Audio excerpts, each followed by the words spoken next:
Alright guys, today we're going to talk about intra-workout carbohydrates and post-workout carbohydrates. How much is needed, what is necessary, and really what the research supports. Let's first talk about how the body can absorb, how fast the body can absorb carbohydrates when the body's exercising at what rate.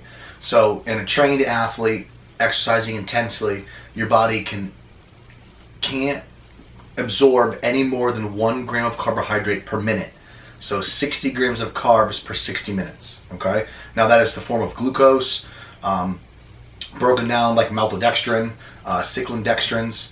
The only other scenario is if you consume carbohydrates in the form of glucose or say maltodextrin with fructose, because there's different transporters in the intestinal tract, your body can actually absorb more per minute in the fasting state.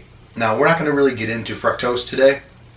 We're going to talk great about carbohydrates, especially for bodybuilders, people who are working on the gym, who are trying to increase performance, and that kind of thing. We're not talking about cyclists at this point, or Olympic athletes, or people who are on the pinnacle of the performance.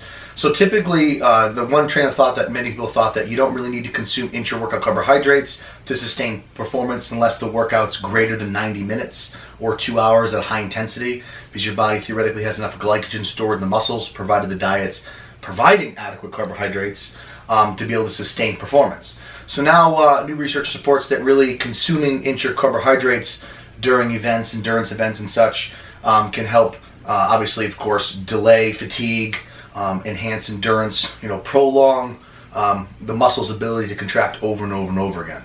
So intra-workout carbohydrates, obviously for the bodybuilder, we're not sitting there in a cycle tearing it up Tour de France style for a full 60 minutes straight. So clearly the amount of carbohydrates that we need to ingest intra-workout is not really as much as many people say as it should be. But we'll get into the opposite spectrum of who should be consuming more intra-workout and potentially why. So first off, 15 grams of carbs per 30 grams of carbs every 30 minutes. Okay, so you're roughly, averaging 30 grams of carbs, 60 grams of carbs per 60 minutes of training intense. Now, in my opinion, weight training, you probably only need to really do 30 to 45 tops intra. In cases where people will consume much more than that, you're obviously consuming more carbohydrates intra to increase caloric intake overall. Now, as far as performance standpoint, you don't really need much more than, say, 30 to 45 grams of carbs intra-workout for like the weight training individual or training intense in the gym. Outside of endurance activities and events, that's a different story. So exceeding that is not really necessary. You're not going to see an increase in performance, really. In some cases, you might feel a little more bogged down, a little more tired.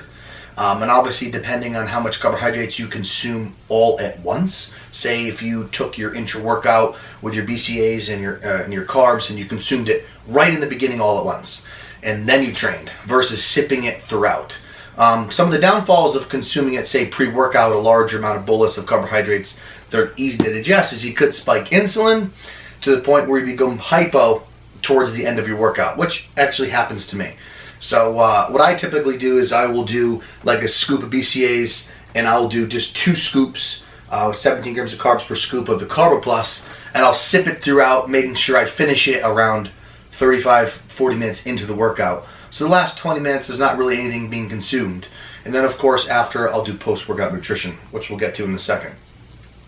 Again, for the recap, for people who are training with weights, you're trying to enhance performance, delay fatigue, maybe increase insulin, anabolic hormone to help stimulate more growth in the consumption of BCAAs together during weight training. You don't really need any more than like 30 to 45 grams of carbs, since the body can't really absorb any more than 1 gram per minute.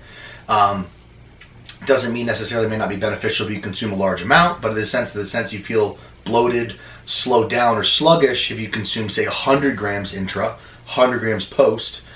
Sometimes it could be a little overkill. You might not need to do it, especially if you're trying to keep body fat levels lower. So the bare minimum of consumption, 30 to 45, plenty. Those who are trying to look for every possible way to enhance caloric intake during the day, and if it doesn't bother your stomach, going greater than 45 may not be a problem, but it's definitely not needed. Now, post-workout nutrition, of course, you're replenishing glycogen of what your body burned during the workout, spiking insulin again with whey. They say the big 4-to-1 ratio of carbohydrates to whey has the fastest gastric emptying absorption rate of the amino acids. So obviously, you're looking at 25 grams of whey to 100 grams of carbs post-workout. That's like the ideal, best way research supports.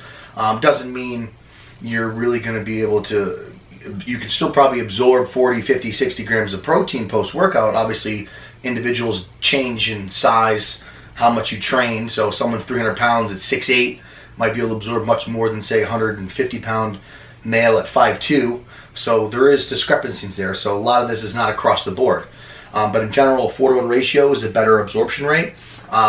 More recent studies show that when you consume more than 30 grams of protein, say protein synthesis, say is at baseline here post-workout, and then after you work out, you consume 30 grams. And 30 grams has the greatest, 25 to 30 grams has the greatest increase in protein synthesis. From 30 up, it doesn't really increase at the same rate. So it's not like you can double it and double the protein synthesis. It also doesn't mean you're not going to absorb it. So it's not like you're doing overkill. I'm just telling you the best case scenario, or possibly what's bare minimum needed. And the amount of carbs, of course, obviously, leg day, arm day, back day, you're going to burn different amounts of glycogen. Could you potentially deplete more glycogen than you can intake? Yes, of course, because, say if you're all out exerting yourself, running full speed for 60 minutes like some top Olympic athletes, yeah, sure. Weight trainer, you're probably not going to need to possibly consume 100 to 200 grams post-workout. If you're trying to increase your total caloric intake to inverse weight gain, and your body fat levels are controlled, then sure, go for it. But post-workout, again, I would probably do 50 grams, 75 grams at most, and I would still possibly do 30, even though the 4-to-1 ratio is not really off. And that's my personal opinion and what I've learned through school and research. Like I said, it doesn't fit everybody, but that's what I recommend to do. So when you look at post-workout carbs, you look at what people do, what people are writing, what they're saying, you really got to find out what matches you. I mean, if you're one trying to control body fat, maybe 100 grams post-workout's a little much, specifically for an arm day. 50, 60 is plenty, specifically if you're going to eat meals that are rich in complex carbohydrates 2, 6, 8 hours after. I mean, if you're only having carbs in the workout, pre, intra, post, carbohydrate amount could be a little bit more if the rest of the meals in the day were lower carbohydrate. But that's the best way to use it. I think there's a lot of confusion out there with intra and post-workout carbs. Sometimes people do a little overkill. I can tell you personally, like if I'm consuming 100 grams intra, 100 grams post, I don't feel very good. Feel kind of bogged down, kind of like when you're a kid, you eat too much Mike and Ike's, and you feel a little groggy. That's how I feel. So I tend to kind of be a little more conservative. And then my carbohydrate meal, my meal after my post-workout meal, probably an hour and a half after, will have about 50 to 75 grams again, with obviously good lean sources of protein, veggies and such. So that's my tip for you guys about intra and post-workout. And hope you guys can grab a little bit about that, kind of compile the information and make it more individualized to you.